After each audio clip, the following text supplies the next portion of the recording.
In today's lesson, we're going to start learning a series of types of congruence testing for triangles. The first one is called the side-angle-side congruence theorem. In this theorem, it tells us what we need to prove the triangle's congruent. In this case, it is two sides and the included angle of one triangle congruent to two sides and an included angle of a second triangle. Note that the angle has to be where the two sides meet up at that particular angle in order to be side-angle-side. Our abbreviation we use is SAS. Notice it's written with the angle in between the two sides in the word and in the lettering as well.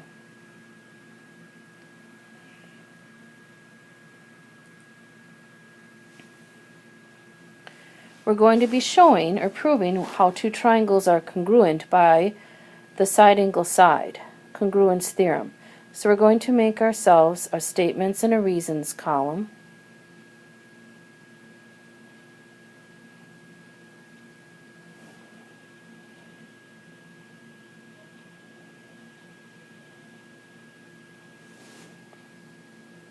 And the first thing we're going to always do is write down a congruent statement and then mark the drawing if it's not already marked. If it's not a congruent statement, we're going to have to write a congruent statement from it.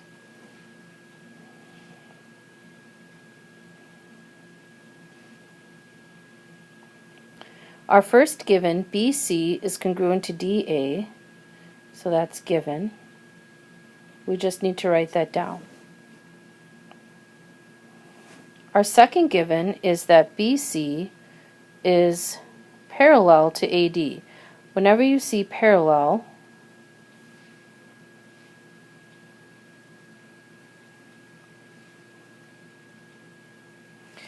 that should signify we're going to be talking about angles. What type of angles? In most cases it will be either alternate interior or corresponding angles. So from this we're going to write a congruent statement. We're going to write what angles are congruent. We have two choices of angles congruent, so I'm going to pick a pair of angles and mark them on the picture, which would be angle BCA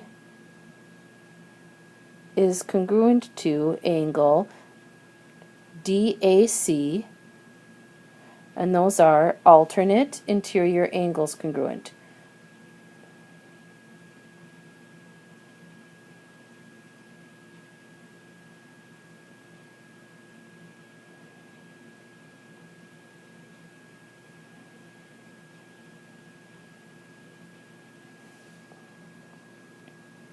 We have no more givens. There are two things we're allowed to write down then. We can either show a common side, which will be what it says, or which is using reflexive property, or vertical angles. So those are the two things you're allowed to mark on a drawing without them being given to you.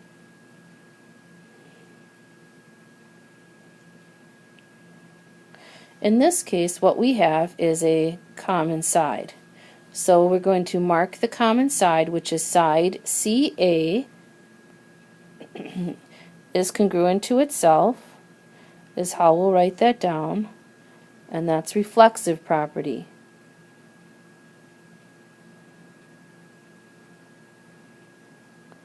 Of congruence.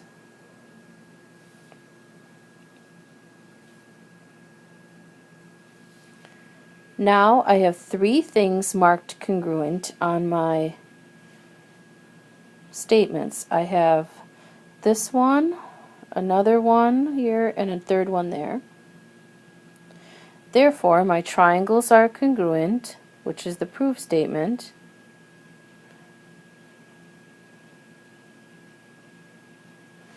And if we look at the marking on the drawing, it's a side, an angle, and a side marked, so it's side, angle, side.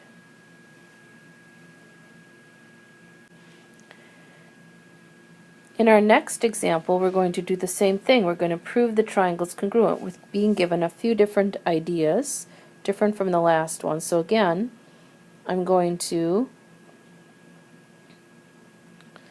make a statements and a reasons column.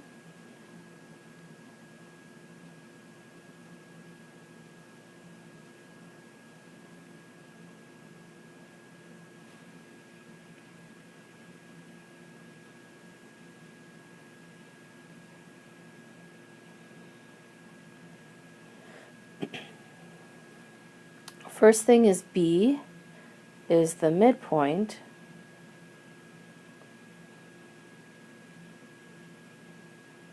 of AD. That's given. It's not a congruent statement, so from it, I'm going to write what's congruent. Well, if B is in the middle of segment AD, that means these two pieces are equal. AB is congruent to DB. And that would be by definition of midpoint. I'm going to abbreviate definition DEFN, so I have room to write it, and I'm going to abbreviate midpoint as well.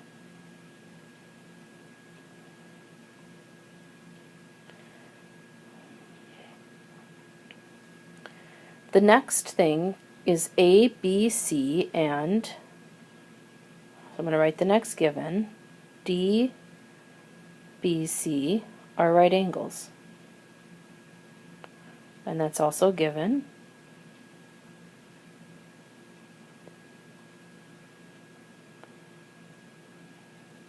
We have to write what's congruent. Well, here's what we know. We know all right angles are congruent, so ABC is congruent to angle DBC, and that's because all right angles are congruent.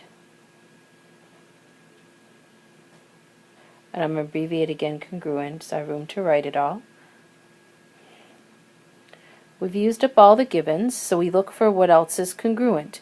We have two things we can use, a common side or vertical angles. Again, we have a common side. I'm going to mark it that side CB is congruent to itself. It's always reflexive property when something is congruent to itself, of congruence. Now I can say the triangles are congruent. ABC is congruent to triangle DBC.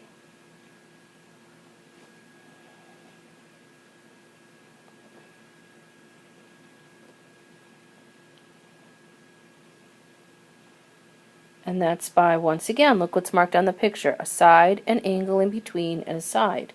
Side, angle, side. We're only proving most of these today by side, angle, side.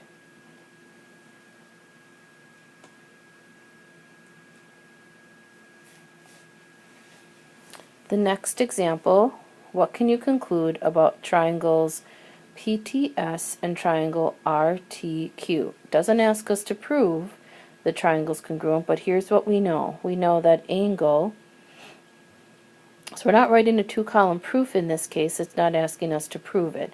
We'll just kind of write down what we know. Angle STR is congruent to angle QTP because those are vertical angles congruent. So we're still using the same idea as a proof.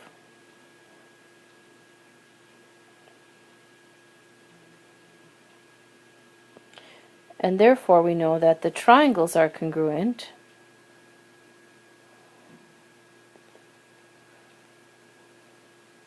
by side, angle, side.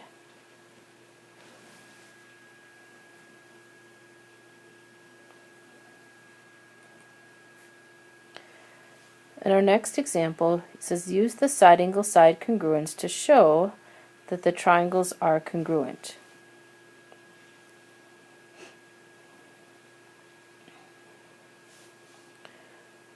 So if we're showing or proving the triangles are congruent, it's very simple to, again, it says we have two congruent sides and two congruent angles that are already marked on the picture.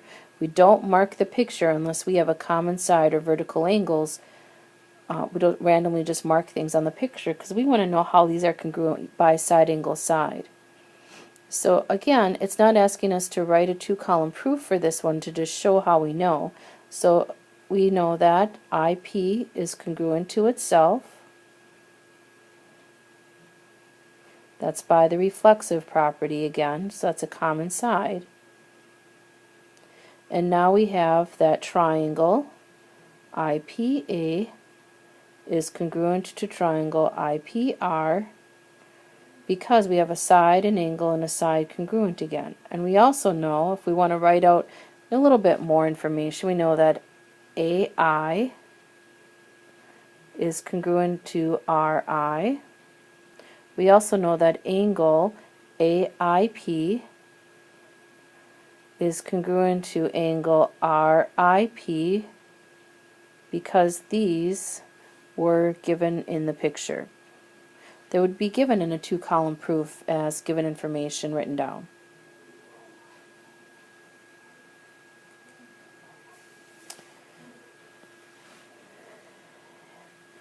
Here we have two triangular sheets of canvas. We have that the lines are perpendicular and that PQ is congruent to PS, show that the triangles are congruent. So for this one I'll use a two-column proof just to show again how that would work, to get some practice with the proofs. Oftentimes showing doesn't necessarily always mean proving, but it's easy to write a two-column proof for these and to just show that the parts are all congruent. So we're given RP is perpendicular to QS, which makes right angles, so we know that the angles up here are right angles. So statement 2, angle QPR is congruent to angle SPR. Those are right angles congruent again. So perpendicular and right angles show that. I'm going to abbreviate right angles congruent. Then we know that PQ is congruent to PS. That was marked already on the drawing. I'll mark it darker so we can see it better, and that was given. And then we have a common side. So remember, we're looking for common side or vertical angles, so that would be PR is congruent to PR, and that's reflexive property of congruence. Therefore, triangle PQR is congruent to triangle PSR, and those are congruent to, once again, by side, angle, side.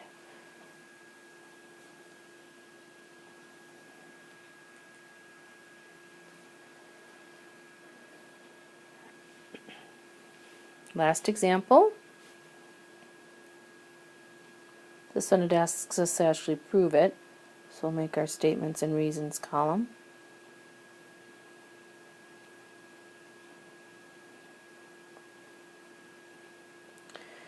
Right, we design it so that DA is congruent to DG, so that's given. DA is congruent to DG, that's given.